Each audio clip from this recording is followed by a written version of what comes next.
Hi, everybody. Welcome to another episode of the Roundup. My name is Dylan. Today, we are taking another deep dive inside all drum corps with another special guest. He is the director of New York Skyliners, Joshua. Welcome to the podcast, Joshua. How are you tonight? I'm doing great, Dylan. Thank you for having me on here. Of course. So, you're the director of the New York Skyliners. How did you get yourself involved in the Skyliners? So, actually, my first year with the Corps was back in 2000 as a 17-year-old. Um, the assistant band director for my high school band was um had actually okay, sorry, looked like technical difficulty there for a moment. Um, had actually marched in Sky in 1999, and during the winter of 99 2000, he was bringing a bunch of students to the Corps for the 2000 season. I was actually one of the last kids he brought. Unfortunately, it was only me and a couple other students that actually stuck around for the season. And so, yeah, my first year with Sky was back in 2000. Marched for a couple of years, and then left the Corps for personal reasons. Um, a friend of mine um, reached out to me and then brought me to another Corps, the Sunrisers. I was there for a bunch of years. Um, and then I did come back to Sky in like 2010, 2011. The Corps was inactive for a few years from competition, but the director during that time was just kind of doing some parades. So it was back with the Corps then, and then the director after that person brought the Corps back for the 2014 competitive season. So came back to the Corps full time since then. Um, yeah, I've been with the Corps for a long time, and if I wasn't marching in the Corps, I was also a cheerleader on the sideline. Um, I've I've done everything in this Corps from just being a contrabass player to truck driver, cook, recruitment coordinator, assistant director, um, yeah, quartermaster. So yeah, I've now the director. So yeah, just been with the Corps for a long time. Oh, okay. So, what are the goals and mission of the Skyliners? So the goals and mission for the Skyliners to provide an opportunity for our members to perform, create lifelong friendships, um, and just kind of to get an opportunity and a chance to better themselves. With that being said, and this probably be said for any drum corps out there, um, there are people that come to a corps like the Skyliners and they become family. So there is the brotherhood, sisterhood, families, friendships that just last forever. So we want to make sure that we can provide that opportunity for that to feel comfortable and just perform and have some fun while you're at it. Hey, that's awesome. That's cool. So, how was your 2024 season marching first year in DCI All Age? What was that experience like for you guys? It was very exciting. I've had a couple staff members that march DCI, so they've been on tour. They um they've performed at Lucas Oil. But most of the core, a lot of staff, the members, we've never had that experience. Um, the so that was very exciting to be on that stage, to be part of the DCI tour. Um, the one of the things we had to get that definitely changed was the shorter season. The Drum Corps Associates, all age season started in late June and went to Labor Day weekend. So having 2-3 weeks extra in the summer, it was almost like, what do you do with it? Um, Mm. so that was also, I'm going to say, a slight challenge, making sure that we fit everything into spring training and then go into the season with a shorter season to make sure that we were able to accomplish our goals and everything. So every DCA core that's now a DCI core in all age. We all went through that, so that a little challenging there, but the overall experience is great. Actually, one of the great things for us was um, we we didn't get prelims this past summer, um, and it was decided to give every all age core an opportunity to do a short rehearsal in Lucas Oil Friday morning of that week as a sound check. Oh, Um, okay.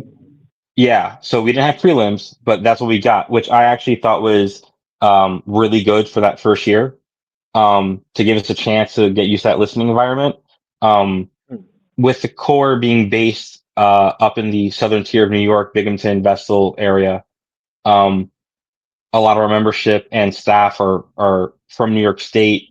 They're used to, for New York State Field Band in the fall, their championships are at the Syracuse Dome or the Carrier Dome. Oh, okay. I forget whatever it's called. So with the staff members that have marched DCI previously, and also top bands that have competed in the Syracuse Dome, they were able to at least tell us like, hey, it's not as echoey as the Dome. It's less than that. So we had somewhat of an idea, so we could prepare going in for our sound check.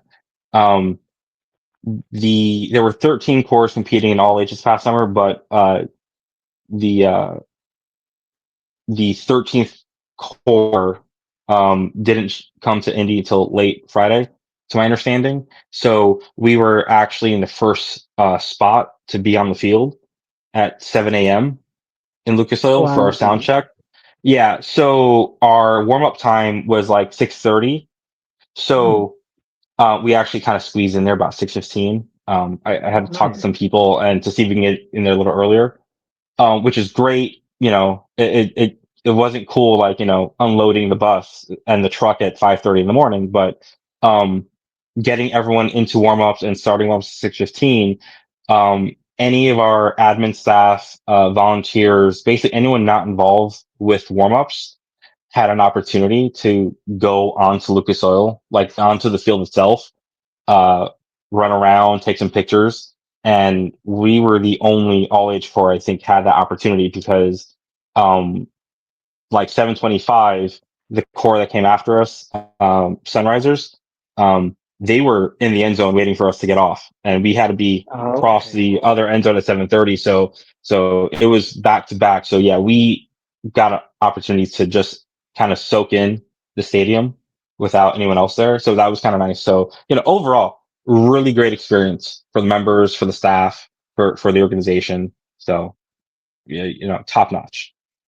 Oh, that's awesome. That's really great. So you were part of the transition from DCA to DCI. What was that like for you guys? Yourself personally, and then yourself with the core as a whole. Was that a good experience, bad experience? What are your thoughts on DCI absorbing DCA and moving forward Oh in that? wow. That's a loaded question. So for me personally, my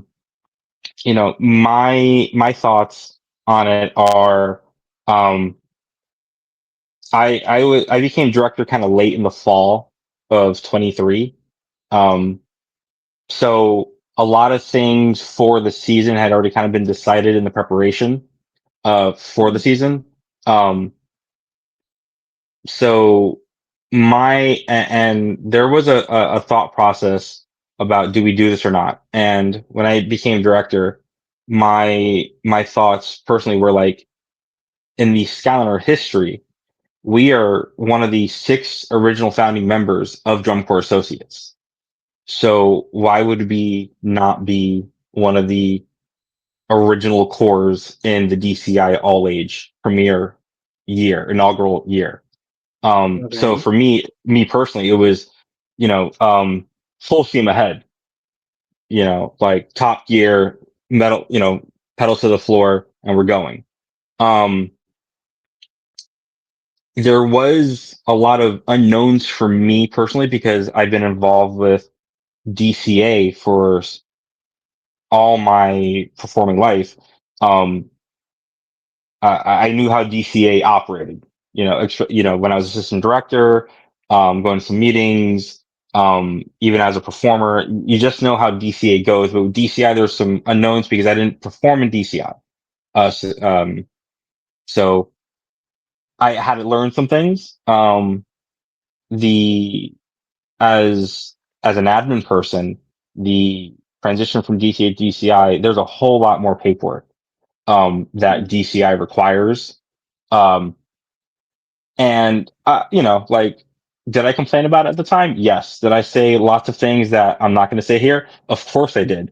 Looking Mm-hmm. back on it, definitely required, definitely needed because um, it just protects the organization and Okay.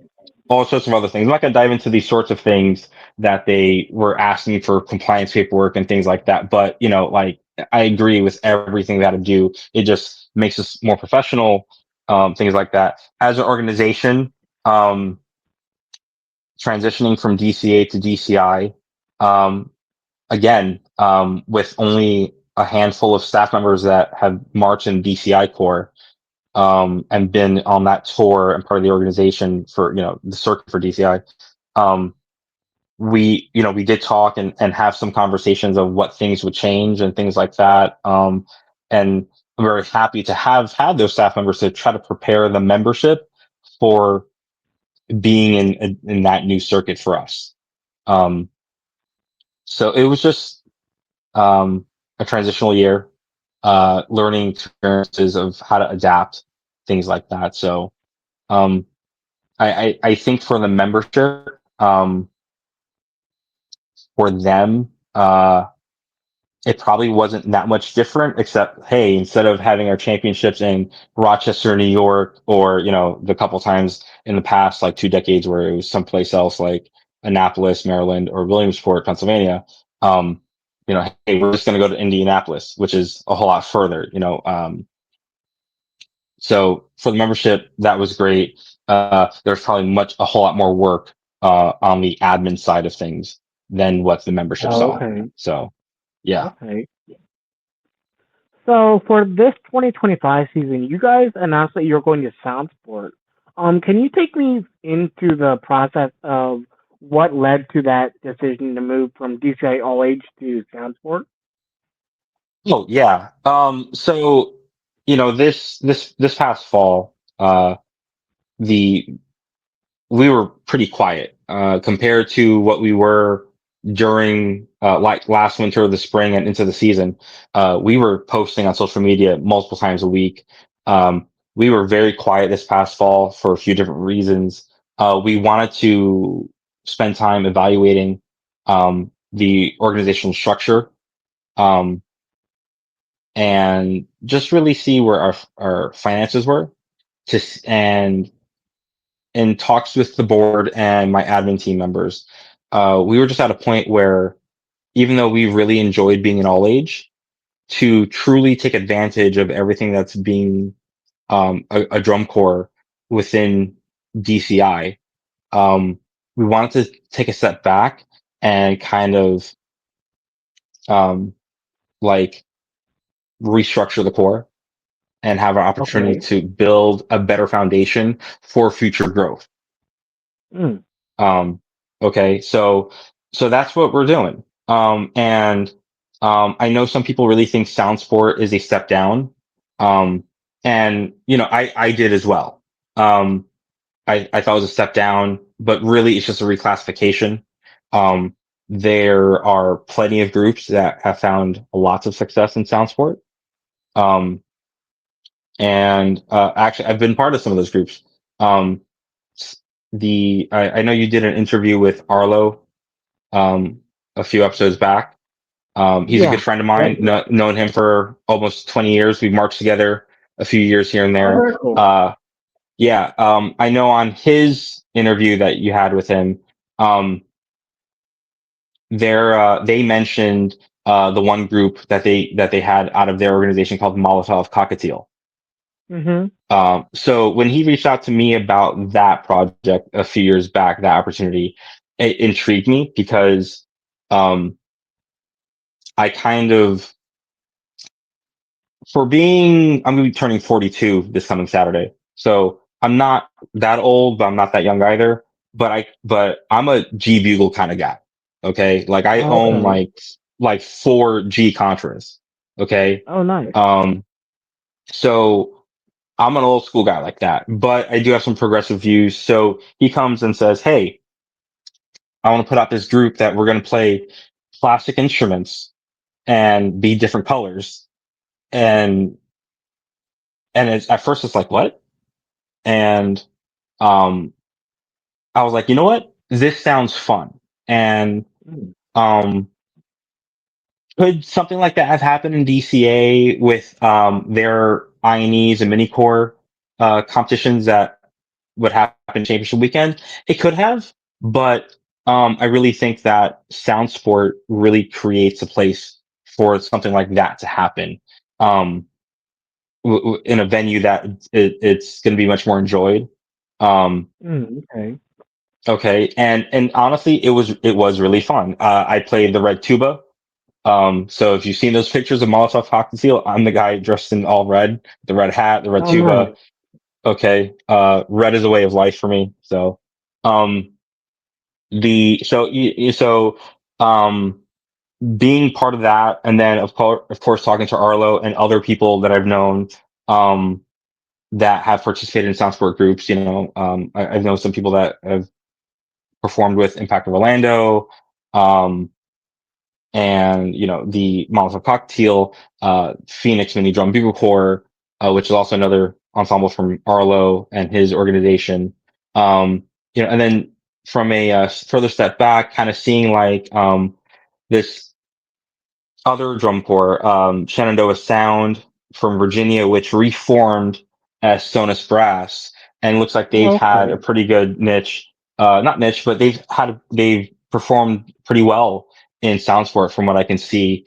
Um, so having these experiences, talking to these people that helped inform my decision, and Mm. also talking to the sound sport coordinator to get more information about sound sport, about and things like that, and talking to my admin team members. Um, there's there's a flexibility within sound sport that we didn't really see in DCA Minicore. And please, I'm not knocking Minicore. Okay, I've also performed in Minicore many years ago. Um, but with sound sport, the rules are less restrictive. Okay. Um, okay, they're more flexible, so that creates an opportunity where, you know what, maybe you could think outside the box. Maybe there's some thinking similar to with like Molotov Cocktail, where the show name, our production name was "We Are Not a Drum Corps," right, with classic instruments. And that same year Jersey Surf had put out an ensemble, and some of the instruments they used were classic instruments. They had a P-bone and a J-horn, um, and so it's and their production, I forget whatever it's called, but it was really cool. So if there's video out there, go look that up. Jersey Surf Sound Sport 2023. Um, so yeah, there's just the thinking of how you put on a show is now open, right? And that's something I'll be talking with my design team about, like, hey, we don't have to be confined to what we think a traditional drum bugle horse show is, that we've put in the show. And even then, I know, what goes on the field isn't, the same today as it was 10, 20, 50 years ago. But what you could do with sound sport is much different than what you could put on the field. So looking forward to Okay. that flexibility. Like one of the things we had discussed in a meeting, and one of my board members had asked, so if somebody shows up and says they want to play the clarinet or the saxophone, could we just have them play the clarinet or saxophone? And I said, yes, we could. Yeah. Right? That's an option in sound sport. Hmm. And actually, there's some valid thinking there, because depending on the year of the core, uh, or the past decade, half the horn line was saxophone players converted over to baritone, tuba or contra, mellophone, so it's, or even like second or third trumpet or something, so now that same member, that person can just be like, yeah, I just want to play my clarinet. All right, cool. Let's figure this out. Um, yeah. So, it's that's why we went to Soundsport. Okay. Create, step back, create a better foundation for growth for the future for the core. Um, because 2025 is our 80th anniversary year, and also just kind of create even more um, performing opportunities. So yeah. Okay. Now you gonna still go on tour this summer, or you going only to indie, or what shows are you looking at doing? So at minimum, and I'm still working with DCI um, about what shows we're gonna do. Because like the way the scheduling works at DCI, I don't want to get too involved with it, but like they kind of start with like the preferences are given to world class, open class, and then all age, Mm-hmm. and sound sports kind of like last, and that's just how things are, and it makes a lot of sense on that the order of preference. So I have to submit a wish list of what shows I want to be in. So at a minimum, I'm hoping to be at the Friday night Williamsport Sound Sport show and the Okay. Soundsport Festival in Indianapolis. I Oh did put no. in for a couple other shows, um, but I'm gonna wait and see if we can get in there. So Okay. um, Cool.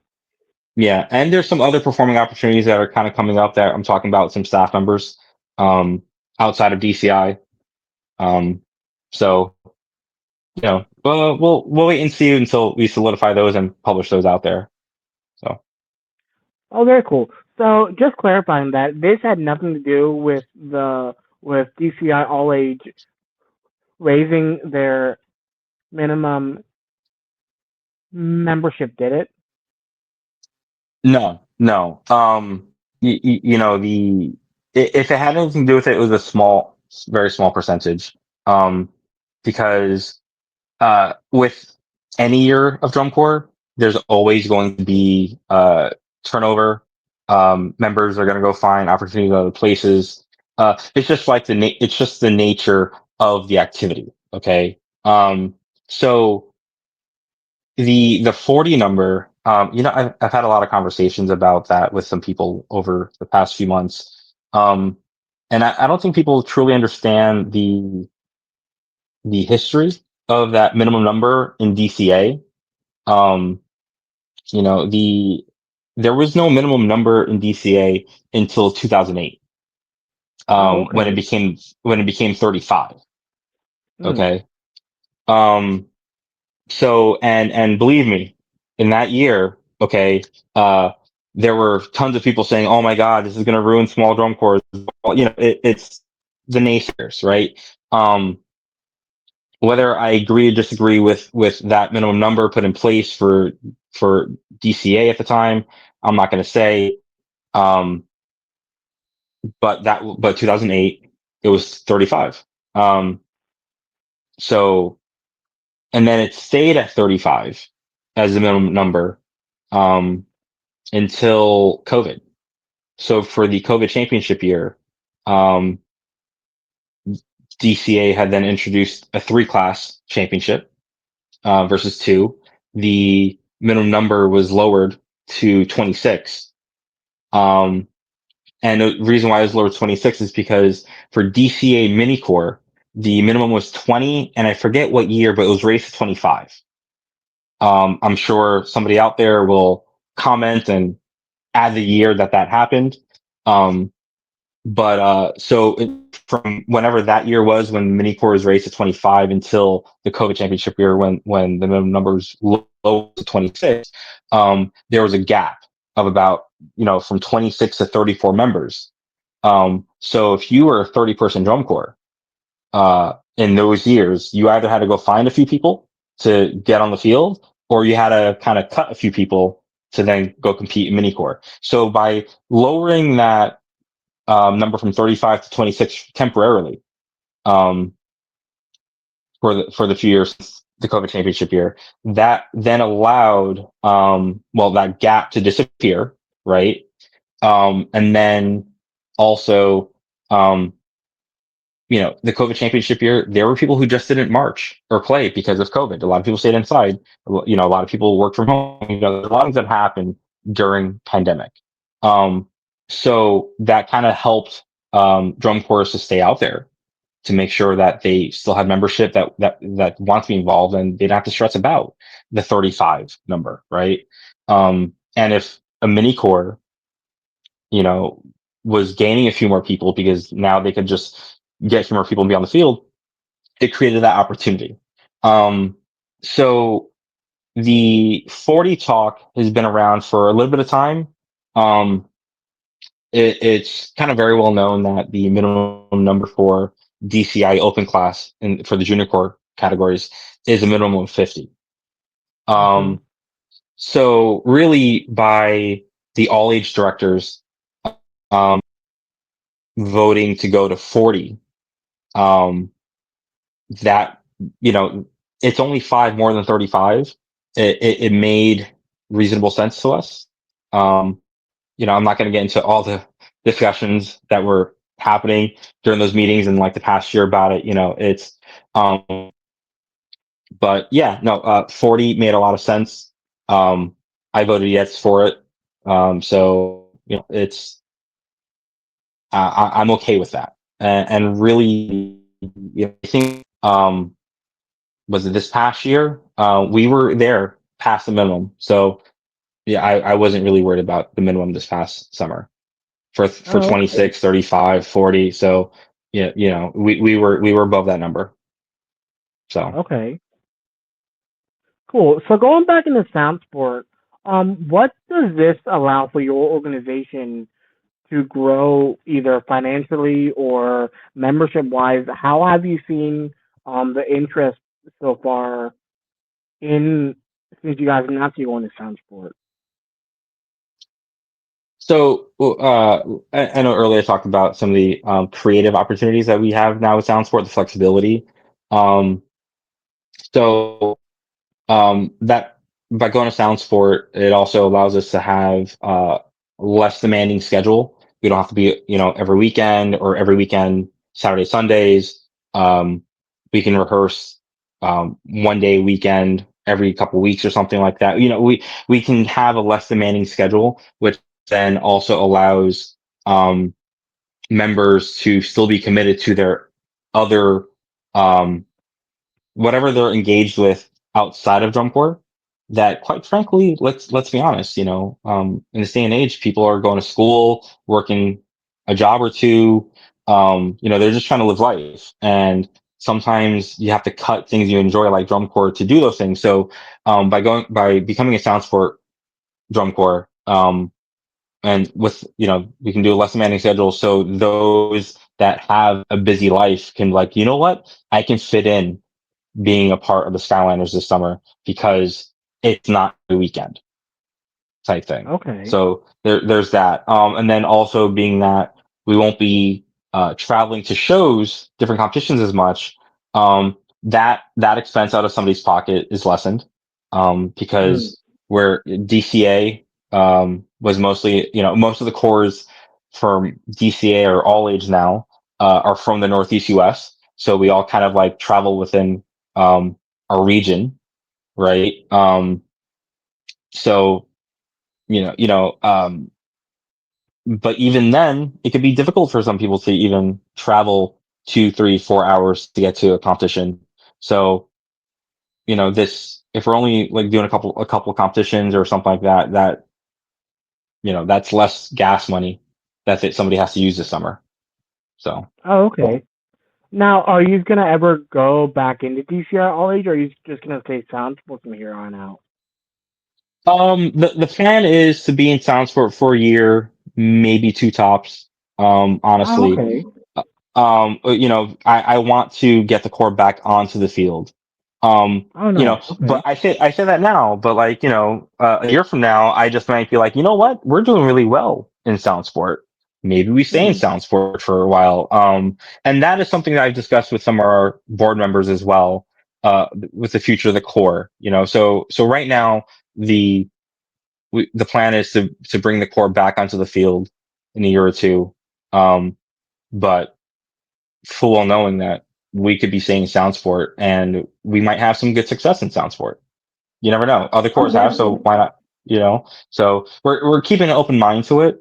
Um, Okay. but it's all about, like I said earlier, setting a foundation for the Hmm. core to really build and grow on.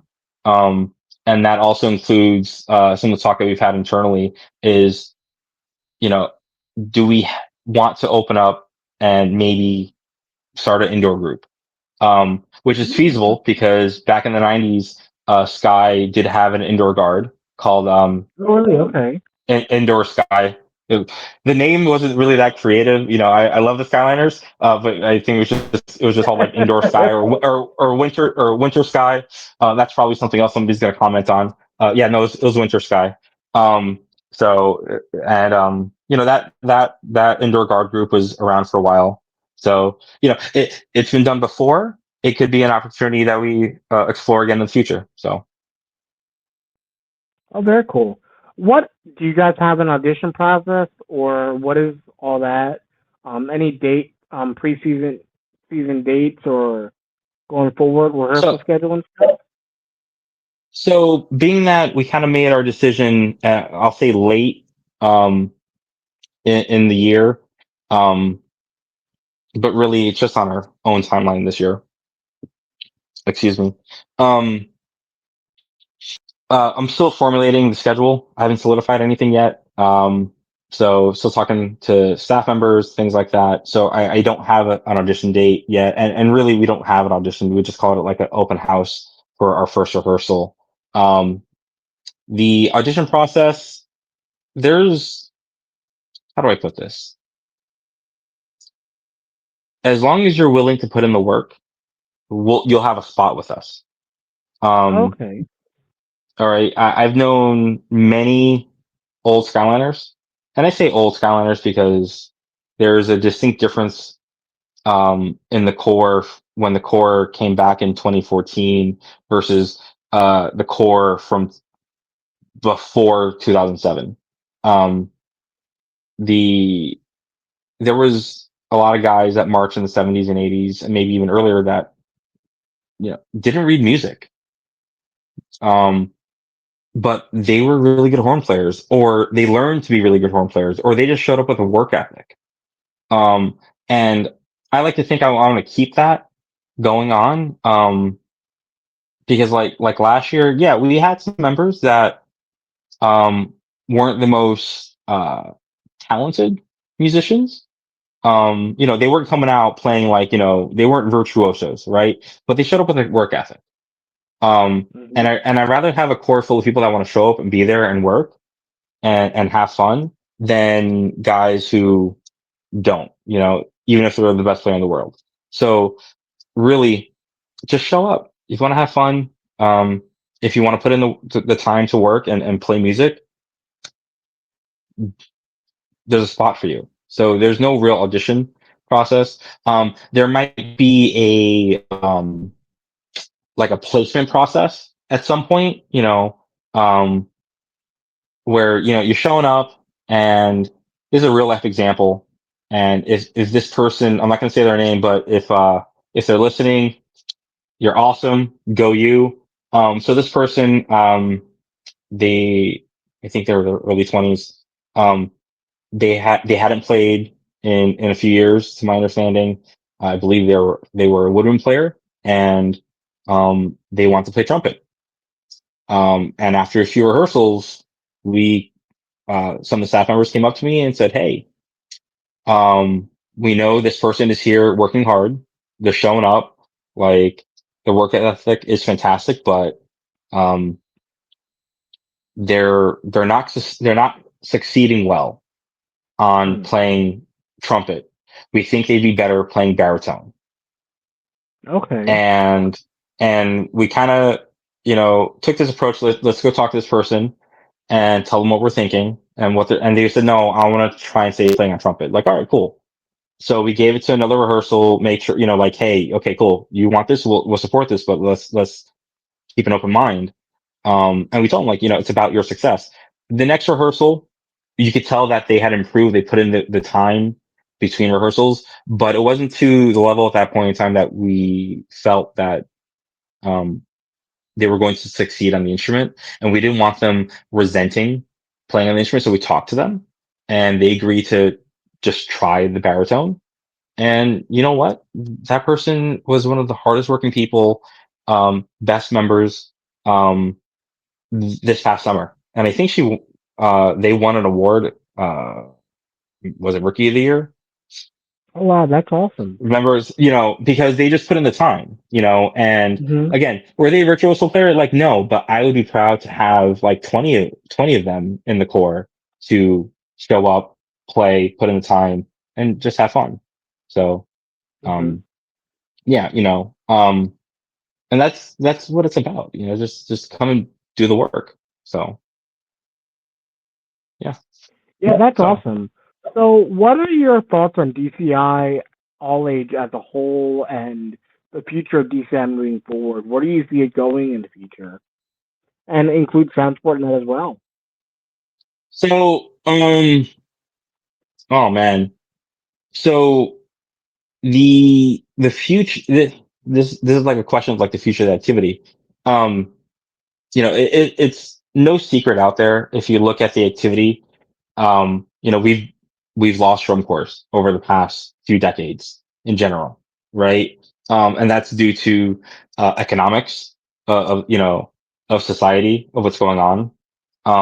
It's just more expensive to do drum corps today, and it's not Mhm. really about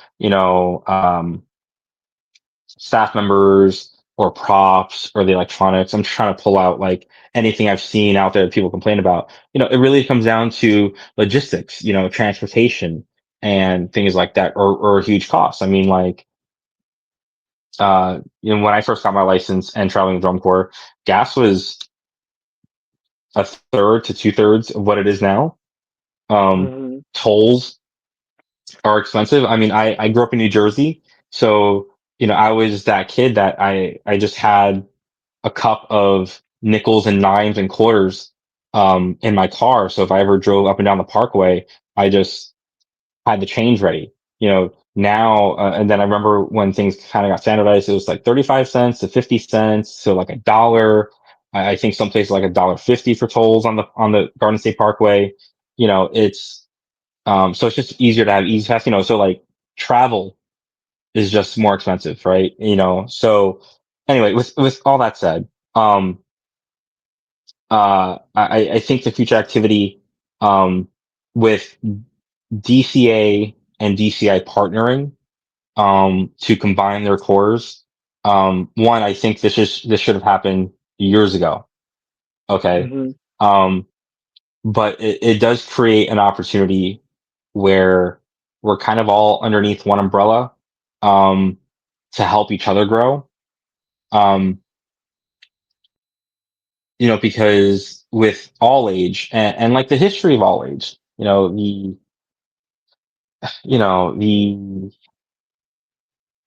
if you go back in the day to senior corps, like every drum corps back in the day, and I'm talking like the 40s and 50s, every drum corps was weekends only. Nobody really toured, right? So back in those decades, it's arguable that senior corps were better than junior corps just because they were just the older members. Everyone's practicing weekends and they just had more experience, right? I really think that the junior corps really got better at performance. And not better. Better is probably the wrong word. A higher level of performance um, than what senior corps could do because they started touring. They started having move-ins and they could tour. And now you're spending 3 months together 24/7. You're Mhm. eating, sleeping, drum corps, and your performance.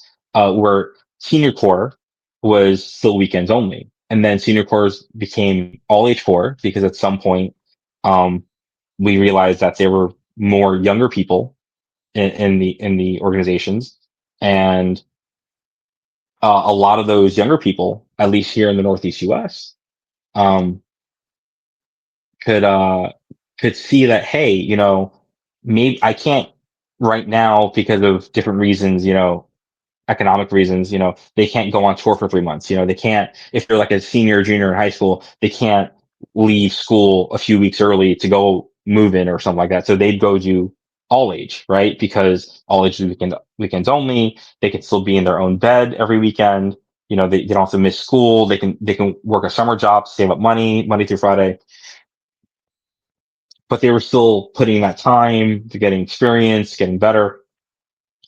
So they started using all age as a stepping stone to get more experience to go into open and world class for DCI. Um, so now that we're with DCI, I think we're still going to see a lot of that, but I think this also creates an opportunity for the guys, for the performing members in open and world class for the junior core categories that maybe they're not used to seeing all age fours. They're not used to seeing somebody march on the field. I mean, like I said, I'm turning 42 this coming weekend. Um, my plan originally for 2024 was to march another year on the field because, like, you know what? After performing with Molotov Cockatiel and going to Indy for the first time and seeing the stadium, like, you know what? I want to be on that field.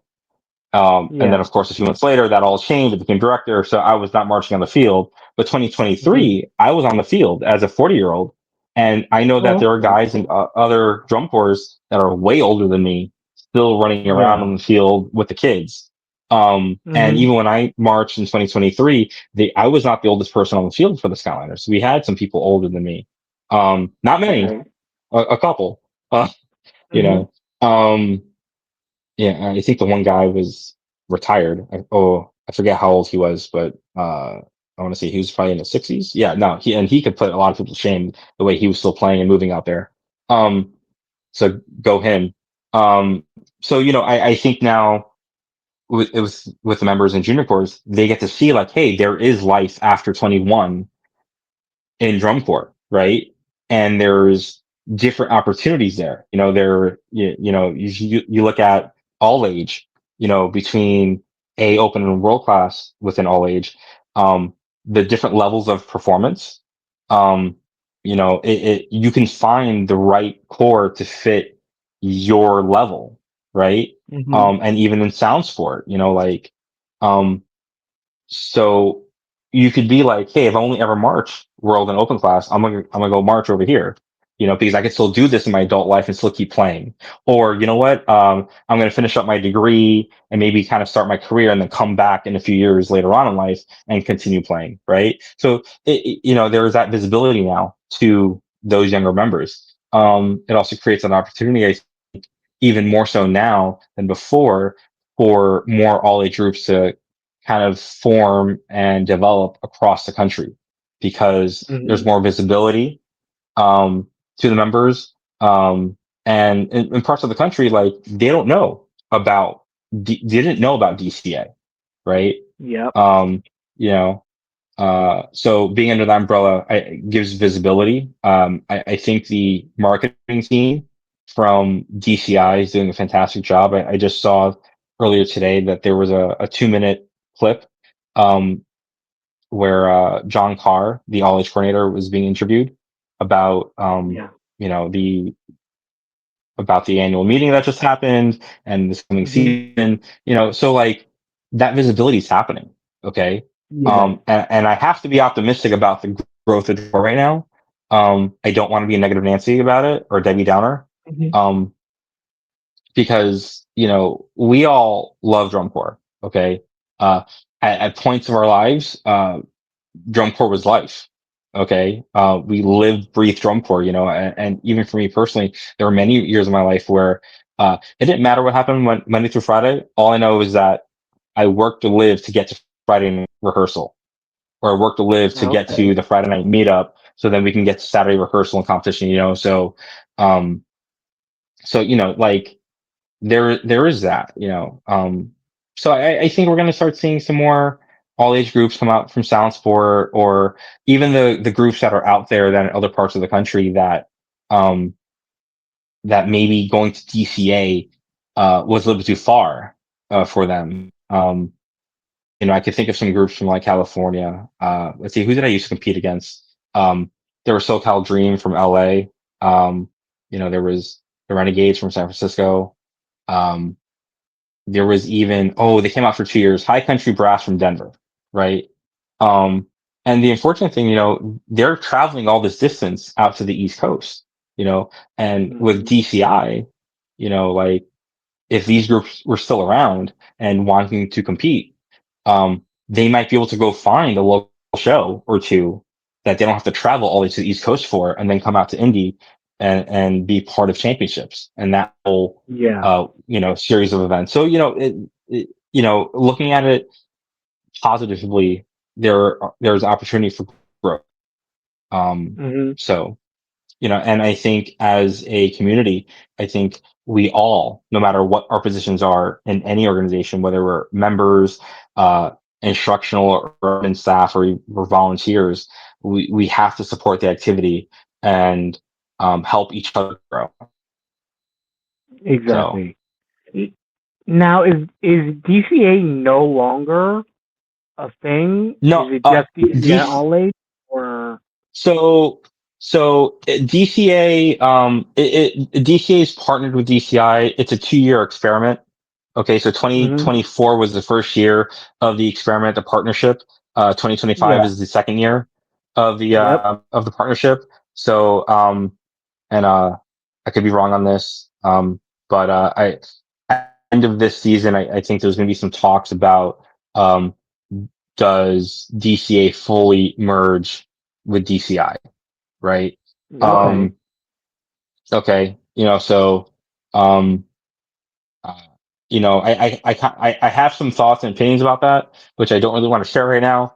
Because they're kind of varied. So I kind of wait till the end of the 2025 season to see what happens. But I Okay. will say that I think it would be, I don't think, um, DCI and DCA are going to be separating anytime soon. From what I can see Okay. as an observer, okay.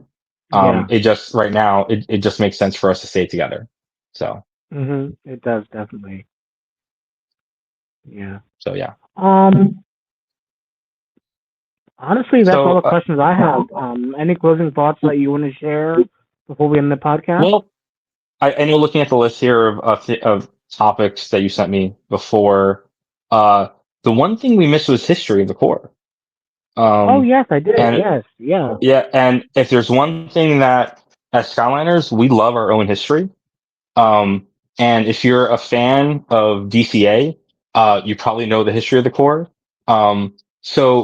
And as you see with our logo, and this is a new version of our logo for this year because 2025 is our 80th year. The core was founded in 1945 in New York City. Um, we were originally the Raymond A. Gabarina Memorial Corps for American Legion Post 1523. Um, the Corps doesn't have a building; it's a charter. Um, but the reason why we were founded as American Legion Corps was going into World War II. There were two junior corps, the Grand Street Boys and the Phoebe Apperson First Post. I think I said that correctly. Um, those are two junior corps from the city, New York City, obviously. Um, that they said that when they came back from the war, they would form the best senior corps that they could. Um, so they did. They went off to war. All those guys went off to war, and they came back and formed the corps, and they named it after the first person who passed away in war, Raymond A. Gabarina. Um, Really? and Okay. then, yeah.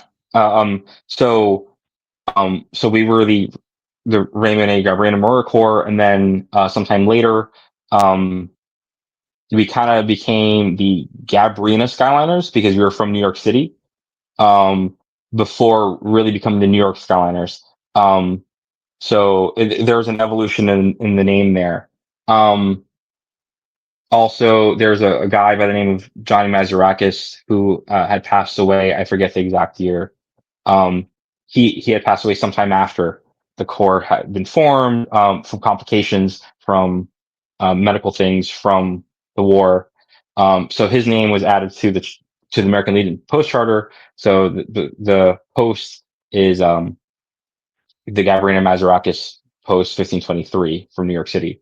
Um, the American Legion posts, we have a shared history, and through that connection, because before there was DCA and before there was DCI, there was the American Legion and VFW. So that sponsorship, we were able to compete in the American Legion championships.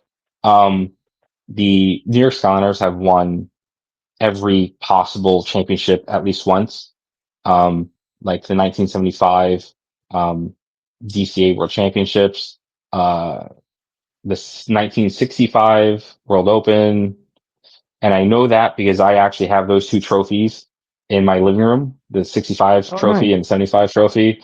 2002, we won DCA Class A.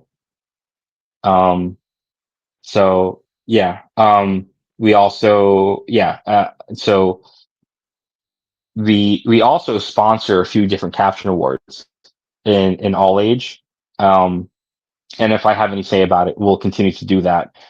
We sponsored, and all these captain awards are named after Skyliners. So like the best row major award, which sponsor is named after Pitch Anderson.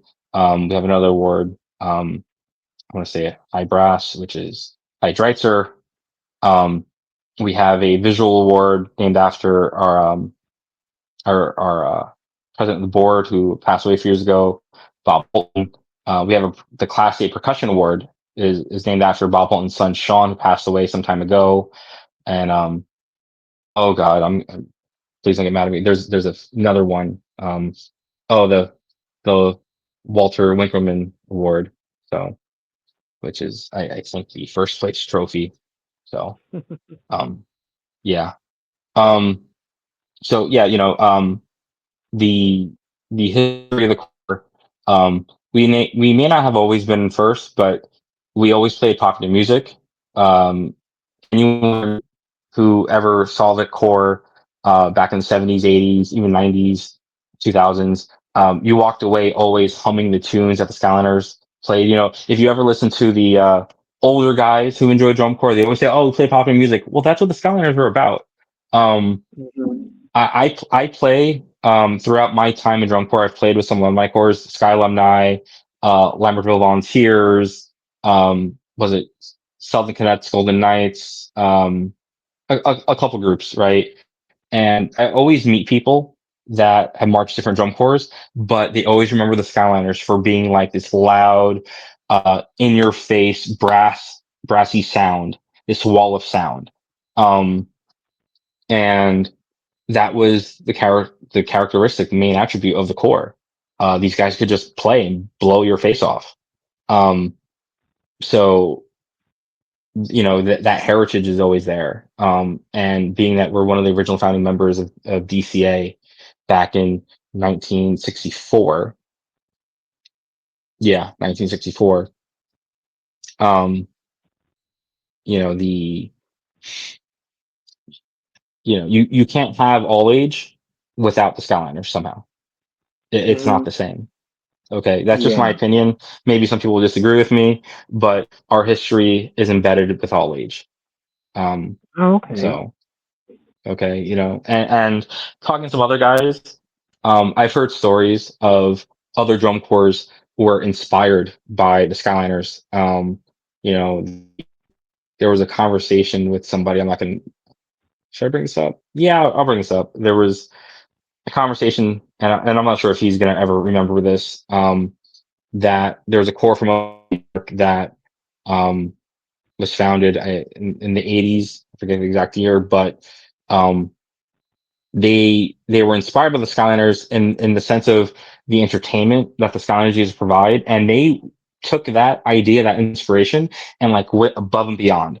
And some of their theatrics on the field, with like smoke machines and sequins, was over the top, but thoroughly enjoyed. And in my first couple of years of drum corps, I would see that corps.